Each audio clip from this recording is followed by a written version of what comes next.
今天我们要聊的是一片美丽岛屿背后最血腥、最黑暗的记忆——台湾。这片富饶的土地，它的名字总是和阳光、热情、美食联系在一起。但你们知道吗？在这光鲜亮丽的背后，隐藏着一个被时间刻意遗忘的巨大伤疤。有一场灾难，它没有硝烟，却连续折磨了台湾人整整2年。它不是地震，也不是台风，却带走了将近5万人的生命。它是台湾历史上最长久、最致命的幽灵。从102秒撕裂台湾的921大地震，到传出诡异恐怖录音的中华航空611空难，这些灾难有些是地理位置产生的不可抗力，但更让人不寒而栗的是，有些竟然是因为长年累月的疏忽和人为的贪婪所导致。为什么坚强的台湾人总是能一次次从苦难中浴火重生？难道在那些历史的迷雾中，还隐藏着我们不知道的命运代码？今天，起义军就带您深入台湾史上最有代表性的8起严重灾害，每一个事件都让人刻骨铭心。对于台湾来说，1984年绝对是一个被诅咒的年份。仅仅这一年，就发生了21次重大矿灾事故，289人不幸遇难。而其中最让人感到窒息的，就是被称为台湾战后最严重矿难的梅山煤矿火灾。这个数字不是冰冷的统计，它代表着103个家庭的顶梁柱，在一场本不该发生的大火中，被命运残忍地抹去。你们知道吗？这场事故的根本原因不是天灾，它是一场由人祸和贪婪点燃的绝望炼狱。长年累月的疏忽，外加个别人员为了节省费用而偷工减料，让这个矿坑变成了一个巨大的定时炸弹。1984年7月10日下午2点，正是第一班矿工和第二班矿工换班的关键时刻。一个不偏不倚的坠石砸中了中段斜坑内的压缩机，随后电线短路，连接的变压器出现了电弧。刹那间，矿坑内常年积累的油渍被迸发的火花点燃，火势迅速蔓延至周边机器和满地的木质框架。想象一下那个画面，在封闭的地下深处，浓烟如同黑色的幽灵，瞬间占领了大部分通道。矿工们甚至没有携带呼吸器，致命的一氧化碳在短时间内就毒晕了大部分人。更让人愤怒和绝望的是，本该在灾情中起到决定性作用的抽风机，却因为过于老旧而发挥不了任何作用。毫不夸张地说，那一刻的矿坑简直如同人间炼狱。而那台被砸中的压缩机本身就不应该出现在那个位置，但矿场为了节省预算，将大部分设备都违规设置在了矿坑内。这难道不是一场赤裸裸的谋杀吗？经过30个小时的搏斗，救灾人员才打开一条救人通道，但抬出来的只是一具具冰冷的遗体。更可怕的是，在获救的22人中，有超过一半的人因为吸入大量一氧化碳，成为了植物人。他们虽然活了下来，却永远被困在了自己的身体里，这或许比死亡更让人心碎。正是这场惨绝人寰的事故，终于敲醒了台湾政府，煤炭进口和石油天然气开始取代煤矿开发。2000年，台湾的煤矿时代正式宣告结束，但那103个逝去的生命，永远是历史无法愈合的伤口。2016年2月6日凌晨3点57分，高雄美浓突发里氏 6.6 级大地震。这场地震不仅震动了大地，更撕开了早期建筑业那令人触目惊心的黑幕。在台南，一座名为维冠金融大楼的建筑，以一种诡异至极的姿态横躺在了马路上，整栋楼座竟然以90度的角度从根部直挺倒塌，超过2/3的楼体严重损毁，最终造成115人罹难，175人受伤。要知道，这栋楼的伤亡惨烈程度甚至超过了921大地震中倒塌的东京大楼，成为台湾史上单一建筑倒塌伤亡最惨烈的事故。幸存者回忆，地震发生时，大楼先是全方位剧烈摇晃，短暂平静7-8秒后，突然一声巨响，楼座就像被一个巨人硬生生推倒。然而，造成这场灾难的，除了天灾，更多的却是人祸。救援人员在废墟中发现了一个令人发指的秘密，本该起到决定性作用的承重支柱，非但没有按照标准采用实体浇筑，竟然还用沙拉油桶充当填充物，而用于支撑的钢筋强度也远低于正常的抗震标准。这简直就是豆腐渣工程的极致展现。如此偷工减料，又怎能在巨大的灾难中保障生命安全？更可怕的是，开发商在维冠金融大楼建成后不久就宣布解散，导致整栋建筑长期缺乏妥善管理。1楼的主要承重墙体甚至还有违规打掉的情况。我们不知道，在深夜里，当楼板瞬间压下来的时候，那些被油桶欺骗的居民心里是怎样的绝望与愤恨。虽然事后政府对承建人员展开追责，新建筑在废墟原址拔地而起，但那些无辜的生命却永远被埋在了那场地震揭开的黑幕之下。如果说有一种灾难能衍生出最多恐怖传说，那一定是中华航空611号班机空难。2002年5月25日，一架飞往香港的波音747从桃园国际机场起飞，仅仅20分钟后，这架载有225人的巨型客机就在澎湖海域突然失联，从雷达上彻底消失。搜救人员在澎湖海域发现了大量飞机残骸，225人全部遇难，大量遗体漂浮在海上，场面触目惊心。然而，最让人脊背发凉的是随后出现的诡异录音事件。在遇难者头七的前一天，一位张先生竟然收到了来自已故遇难者的录音。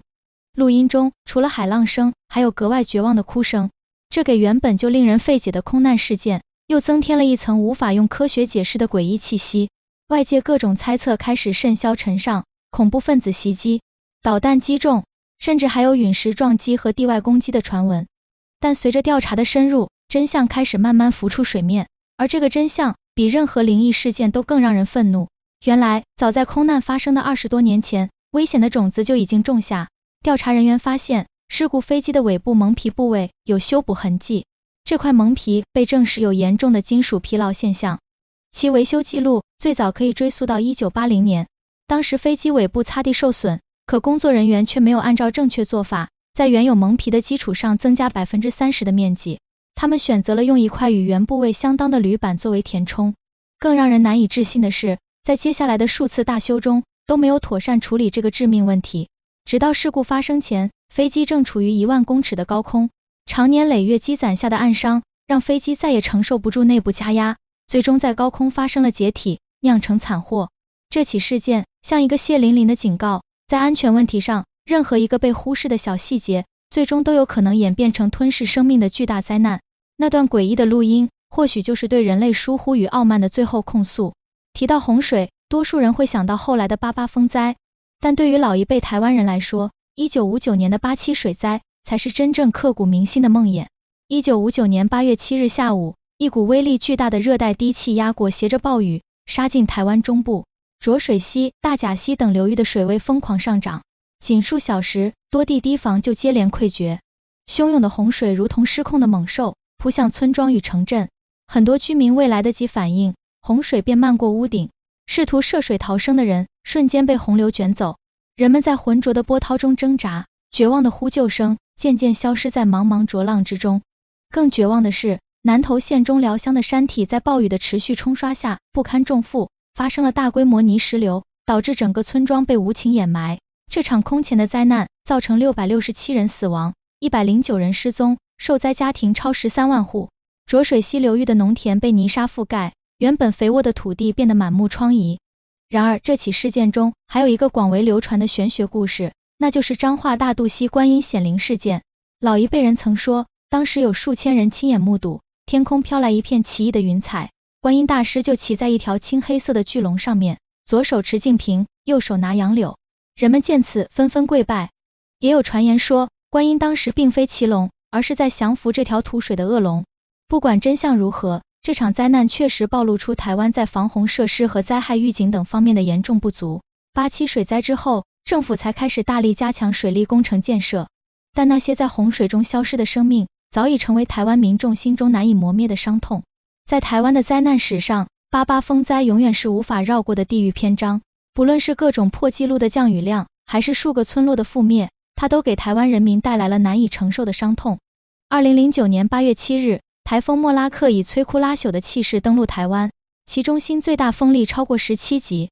最令人感到恐怖的是它的降雨量，仅仅在7日到9日的2天之中，雨量就高达2635毫米，一举冲破世界纪录。一整年的降雨量在2到3天内倾泻而下，大规模洪水和泥石流接踵而至，高雄县多个村落遭遇灭顶之灾，其中最出名的就是小林村事件。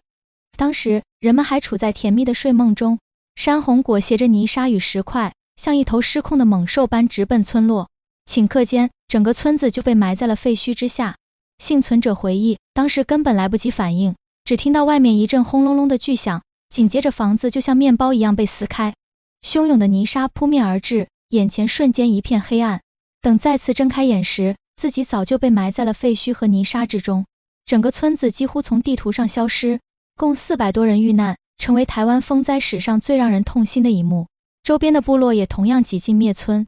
这场风灾最终导致全台近700人遇难，直接或间接受灾人数更是一个难以想象的数字。根据专业人士计算，88风灾给台湾带来的损失高达2000亿新台币，相当于当年全台 GDP 的 1.6%。作为台风常年侵袭的地区，像如此这般恐怖的灾难，哪怕放眼整个台湾历史也相当少见。它彻底改变了台湾的地理版图，也永远改变了人们对自然的认知。102秒撕裂台湾，战后最惨烈灾难，近代台湾最强地震之一。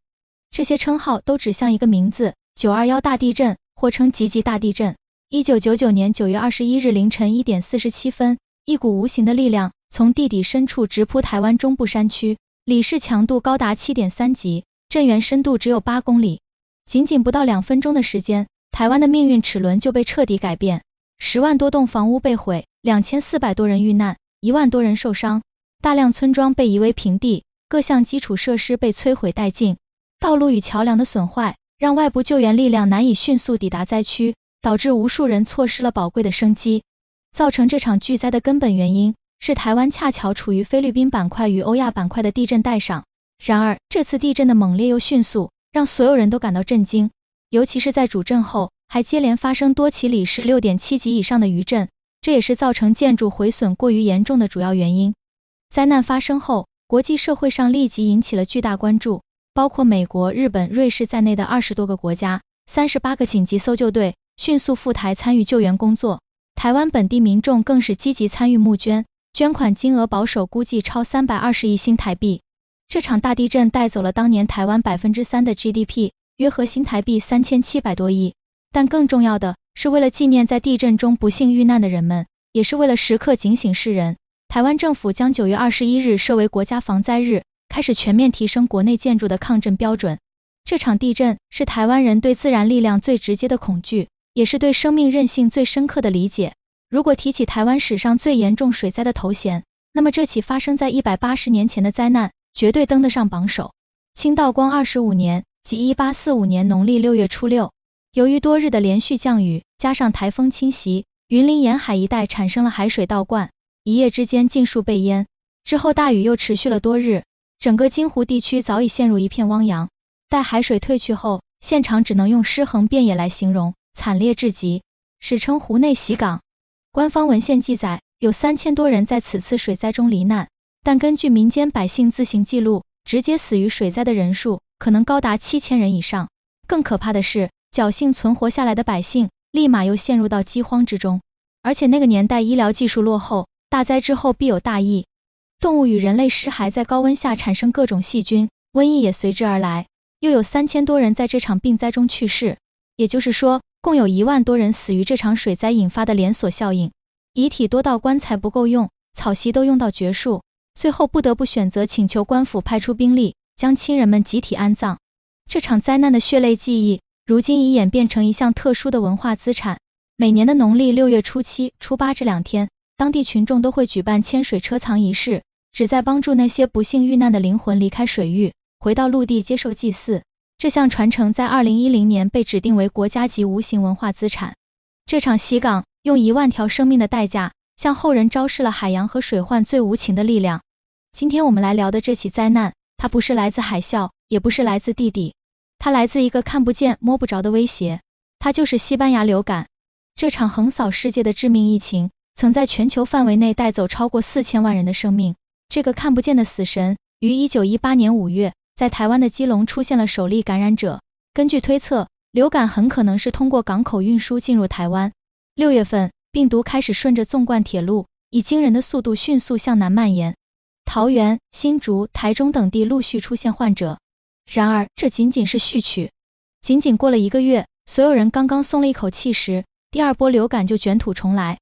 这一次，疫情显然更具杀伤力。短时间内，仅上报数据一项，就有77万人被感染，25000多人死亡。而最让人毛骨悚然的是，这种病毒似乎更钟情于强健的身体。多数患者均为20到40岁的青壮年。患者常常因为肺部起血泡，导致呼吸功能衰退，引发急性缺氧，致使皮肤发青，在极度痛苦中离世。更让人感到愤怒的是，当时还有一些商家趁机大发灾难财，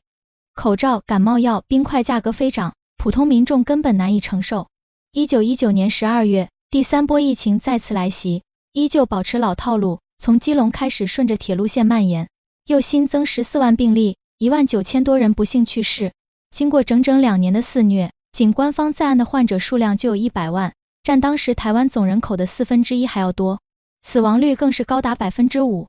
台湾农业和制造业几乎遭受灭顶之灾，大量患病的青壮年短时间内都无法回归到生产岗位。流感造成的死亡人数已经远超当时一战的死亡人数。这种看不见摸不着的威胁，显然比天灾和飞机大炮带来的灾难更为直接，也更加让人畏惧。台湾历史上曾发生过多起严重的自然以及人为灾害，但坚强勇敢的台湾人始终没有被打倒过。